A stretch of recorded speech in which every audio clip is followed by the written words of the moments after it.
जो संजीव झा के आरोप है, स्टोरी है वो भारतीय जनता पार्टी लिख रही है इस संजीव झा के एलिगेशंस पे। जी देखिए, आम आदमी पार्टी संजीव झा के एलिगेशंस पे मैं बताना चाहता हूं। चलिए, ईडी सरकारी एजेंसी है, सीबीआई सरकारी एजेंसी पर सुधांशु जी, ये सिर्फ संजीव झा के एलिगेशन नहीं है, ये जो ईडी वाला एलिगेशन है ये पूरा विपक्ष लगा रहा है, ऊपर से लेके नीचे तक, एवरी ऑपोजिशन। नहीं, मैं चलिए फिर मुझे एक लाइन उस पर भी बोल देता हूं। पूरे विपक्ष में संजीव झा की पार्टी तो 2013 में बनी, 2014 से पहले कोई पार्टी बता दीजिए जिनके नेताओं पर भ्रष्टाचार के आरोप न लगे हों और वो कोर्ट कचहरी के चक्कर में न पड़े हों। अनुराग जी बैठे हुए, मुलायम सिंह जी के ऊपर 2005-6 में लगे, मायावती जी के ऊपर 2003 में लगा, लालू प्रसाद यादव जी 1997 में जेल चले गए, डीएमके हो, जितनी भी पार्टियां, इन सब पे 90 के दशक से लगते आ रहे हैं। तो कहां से आ गई भारतीय जनता पार्टी के ऊपर सारा ठीकरा फोड़ने लगे, पर्ची फाड़ने लगे। और संजीव झा जी ने जो कहा मैनेज्ड डेमोक्रेसी, मान्यवर, मैनेज तो ये होता है जो आपने अद्भुत दिखाया कि जिनके खिलाफ कस्में खा के सत्ता में आए और उन्हीं से हमने 72 साल हो गए कांग्रेस से समझौता नहीं किया, आपने 72 दिन में समझौता किया जाके। ये होती है मैनेज डेमोक्रेसी।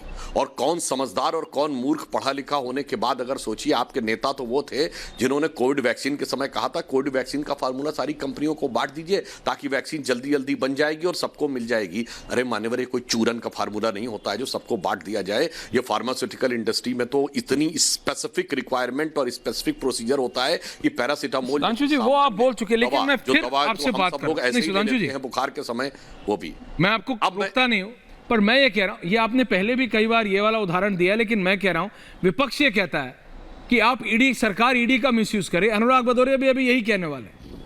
आप बोलेंगे कि सपा का कौन करता था, मुलायम सिंह यादव के ऊपर केस कब हुआ, समाजवादी पार्टी के नेताओं पे कब हुआ, तब किसकी सरकार थी, तब भी आप अलायंस में रहे, वो सारा आरोप प्रत्यारोप चलता रहता है। लेकिन जनता ये देखती है आचार्य जी, सुधांशु जी, रियलिटी में आचार्य जी, जनता ये देखती है कि हो क्या रहा है। कई बार जब रिएक्शंस आते हैं तो अनुराग जी ये रिएक्शन आते हैं कि ये एजेंसीज हैं क्यों, फिर कि जैसे ही किसी नेता के ऊपर या किसी भी प्रभावशाली के ऊपर जैसे ही कोई होता है तो वो कहता है वेंडेटा पॉलिटिक्स, मेरे ऊपर तो भाई बदले की भावना से हो रहा है। तो इन एजेंसीज को फिर है किस लिए? टैक्स पेयर के पैसे से पैसा जाता है, और जैसे ही ये किसी को पकड़ते, कोई भी हो, चाहे इधर वाला हो चाहे उधर वाला हो, एक ही रिएक्शन आता है, एक ही आवाज आती है, वेंडेटा पॉलिटिक्स, बदले की भावना से हो रहा है। तो ये जो हमारे इतने काबिल अफसर हैं ये फिर हैं किस लिए? सुधांशु जी कुछ कह रहे हैं आप, और फिर अनुराग भदौरिया जी। आचार्य आ रहा हूं, बस एक लाइन बोलूंगा, फिर अनुराग भदौरिया जी जवाब दे दें। मैं उन्हीं का उदाहरण देता हूं।